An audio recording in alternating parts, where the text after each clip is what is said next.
بسم الله الرحمن الرحيم ألف لام ميم ذلك الكتاب لا ريب فيه هدى للمتقين الذين يؤمنون بالغيب ويقيمون الصلاة ومما رزقناهم ينفقون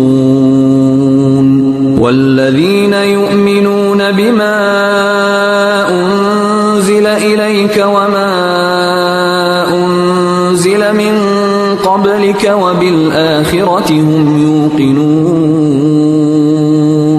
أولئك على هدى من ربهم وأولئك هم